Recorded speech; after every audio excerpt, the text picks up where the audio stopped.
ममता दीदी आपने किया है वो हम सब लोगों के सामने है, वो भी हमको ध्यान में आता है। मैं यहां ये भी कहना चाहूंगा, आप कहते हैं कि अभी अभी आज कोलाघाट में प्रधानमंत्री जी जिला परिषद के अध्यक्षों और उपाध्यक्षों के साथ वीडियो कॉन्फ्रेंस में जुड़े थे, और जब वो जुड़े थे तो उन्होंने बंगाल की तस्वीर हम सबके सामने रखी, और बंगाल की तस्वीर जो वास्तविक तस्वीर है, जो आप लोग दर्द झेल रहे हैं, वो जब उन्होंने रखी तो दीदी गुस्सा गई और गुस्से में आकर के क्या कहा कि इसका सबूत दिखा दो, इसका सबूत दिखा दो। क्या सबूत है? What is the evidence? अंग्रेजी में उन्होंने कहा, प्रधानमंत्री जी से पूछा व्हाट इज द एविडेंस।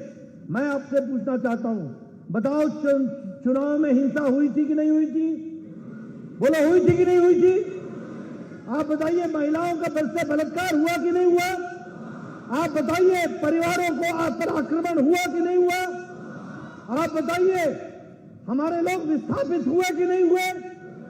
आप बताइए, हमारे लोग कैंप में रह रहे हैं कि नहीं रह रहे?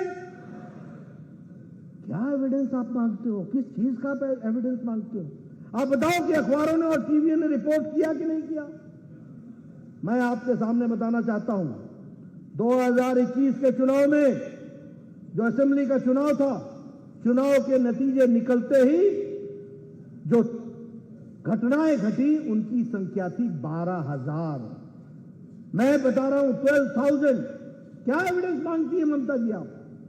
आपको जान करके आश्चर्य नहीं होना चाहिए, जो लोग विस्थापित हुए और अपने घरों को छोड़ करके गए उनकी संख्या थी 80,000, 80,000। आपको शायद याद नहीं होगा कि सेक्सुअल असॉल्ट के केसेस 123 थे, महिलाओं के उत्पीड़न के केसेस 123 थे, और आपको शायद याद नहीं होगा कि टोटल मर्डर जो हुए थे उनकी संख्या 60 थी, 60 थी। अब मैं 2023 की सुनाता हूं। जो किलिंग्स हुई है वो 56 किलिंग्स हुई है 2023 में, 56। सुरेंद्र साहब मेरे को करेक्ट कर देना, 56 से ज्यादा, 56 से ज्यादा। ठीक बोल रहा हूं कि नहीं बोल रहा हूं? ममता जी को नहीं मालूम, वो होम मिनिस्टर है। आपको मालूम है, उनको नहीं मालूम। क्या सरकार चला रहे हो? More than 56।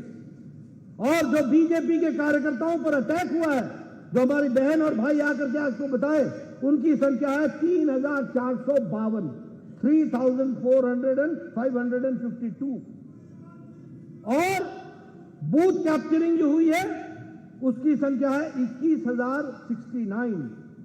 और जो इस बार लोग अपने घरों को छोड़ करके आए हैं उनकी संख्या 1,000 के आसपास है। और उसी तरीके से जो महिलाओं पर आक्रमण हुआ है रिलीफ कैंप में है, उनकी संख्या 3,000 है। और ये जो पंचायत के चुनाव हैं, ये सारी जुडिशियल स्क्रूटनी के तहत इस पर काम हो रहा है, यह भी हमको ध्यान में रखना चाहिए। अब इन्होंने भ्रष्टाचार की बात की। आप बताइए, बंगाल में टीएमसी का कार्यकर्ता टोलाबाजी करता है कि नहीं करता है? करता है कि नहीं करता है? कौन सा प्रमाण मांग रहे हो आप बताइए, प्रधानमंत्री गरीब कल्याण अन्न योजना में भ्रष्टाचार हुआ कि नहीं हुआ?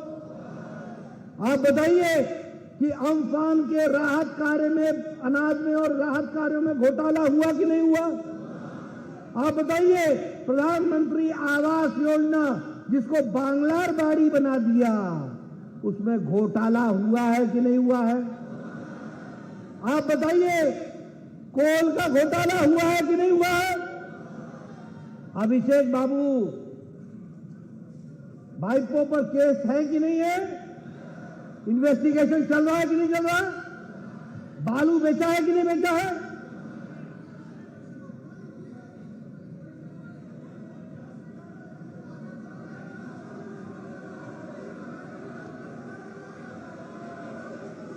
आप बताइए, कौन कौन से आइटम में घोटाला हुआ है? सारे आप गिना रहे हैं, ऊपर से नीचे तक हर बात में घोटाला हुआ है। इस बात को भी हमको ध्यान में रखना चाहिए। ये घोटाले पे घोटाला, एक से एक घोटाला, लेकिन ये बोलेंगे कि कोई घोटाला नहीं हुआ है। आप बताइए, शारदा में घोटाला हुआ है कि नहीं हुआ है? आप बताइए, आई कोर का घोटाला हुआ है कि नहीं हुआ है? आप बताइए, रोज वैली का घोटाला हुआ है कि नहीं हुआ है? आप बताइए, पार्थो जी प्रेसिडेंसी जेल में है कि नहीं है? आप बताइए, मानिक बंदोपाध्याय जेल में है कि नहीं है? आप बताइए, अनुव्रतो मंडल तिहाड़ जेल में है कि नहीं है? आप बताइए, अनुव्रतो मंडल की बेटी तिहाड़ जेल में है कि नहीं है? इनकी अगली कैबिनेट की मीटिंग भी जेल में ही होगी।